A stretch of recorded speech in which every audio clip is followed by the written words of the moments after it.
Bianca Price, how are you? I'm great, Brad. How are you? I'm great. Thank you so much for joining me this afternoon. Of course. Thank you. I'm excited about this interview. Yeah, you bet. So you are HR Customer Experience Manager at Michigan State University. That is a fascinating title. It brings together all these, HR and customer experience, and the hmm contact center's in there somewhere, I guess. And everyone has that overlap. But tell us about your role and what you focus on day to day. Yeah, so it is a hybrid leadership role that I really enjoy. I lead the HR customer experience team here at Michigan State University, and we really serve as the welcoming front area for the entire university. So we have over 50,000 students. We have over 6,000 faculty and staff members, thousands of retirees, plus the community that we serve. And so it is really a pleasure and such a rewarding experience for me just to be able to help people. Because of course, when people they're not coming to HR because they're happy, right? They're coming because there's a problem that they need us to solve. And so we support employees and managers across a wide range of services from onboarding, hiring, payroll, benefits, complex HR processes. And, really my role goes beyond service delivery. I am very interested, as you can see from my articles, very into system design, process improvement. And so really looking at those systems to figure out how we can best serve our customers who are our employees and help our cross collaborative teams to make everybody more successful. So, building sustainable workflows, developing people on my team so they can grow into larger roles and improving the overall processes. And so for me, it is an extra work. It is I see it as a great benefit to be able to serve the people, and constituents that I serve. Oh, I love that. And I love that word you started with, welcome. That's so powerful. Welcome. You're speaking at ICMI's upcoming contact center Expo digital event, which anyone can Yes. join right from their desktop, wherever they are, or mobile phone for that hmm matter, whatever. And your session is build, stretch, and prepare. Yes. It's all Yes. about developing high potential talent hmm faster. Yes. What sparked that framework? What problem were you setting out to solve? Well, personally, I'm a big believer in professional development. So for myself, and that also kind of trickled down to my team because part of the framework is values.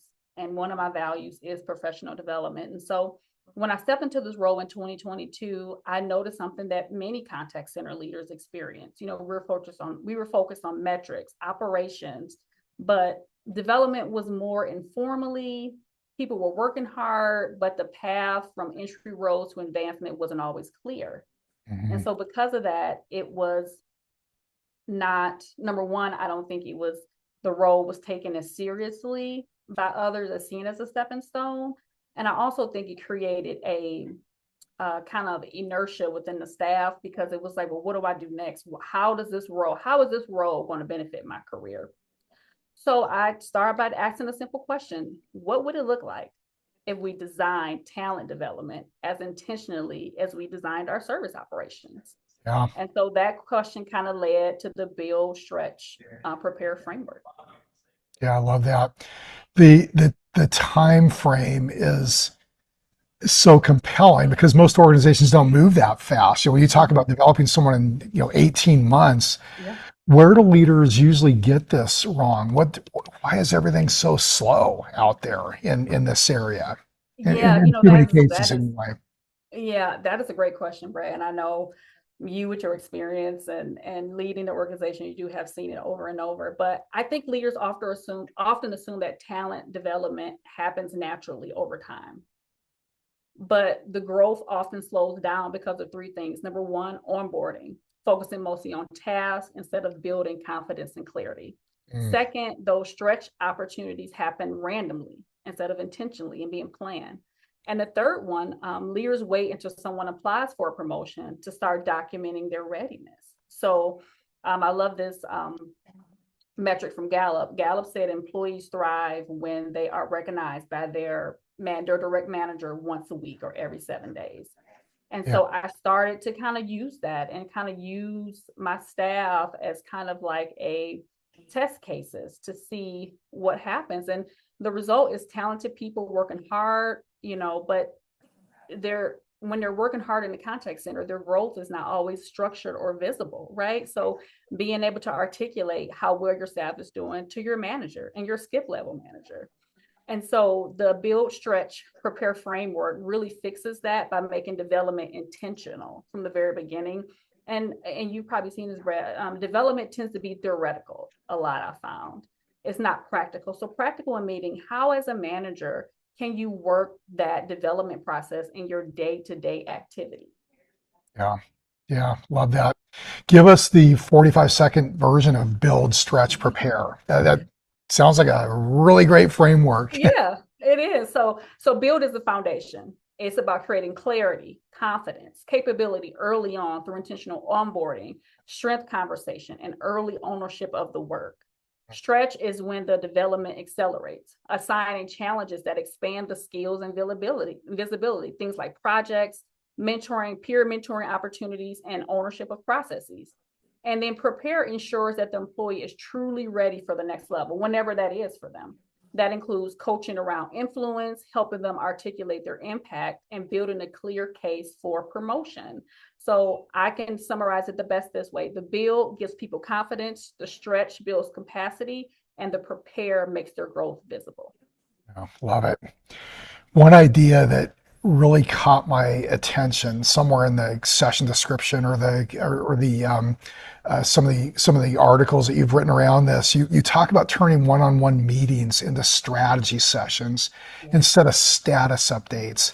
I, Yes. I've worked with a number of leaders over the years, some that really run with one-on-ones. They're just so powerful, and others that are almost afraid of them. Like it's a check the box thing. Yeah. What does a really effective development one-on-one look like to you? So I think it's leading to your point. Of course, there's always be status updates, right? But it's to get into a development focus more and treating those sessions as really coaching sessions. And to your point, I know coaching that work can scare a lot of leaders, but coaching is different for everybody. And coaching doesn't have to be what it is for me or you or it is for someone else. So treating things as coaching sessions. So instead of asking, what did you do this week? Ask questions like, what are you learning? How do you feel stretched? What kind of work do you want more exposure to? Who needs to see the work that you're doing? Really having conversations. Is there anything that you see that we can do better, that we can update, that we can change? What do you want to take ownership of as a person on this team?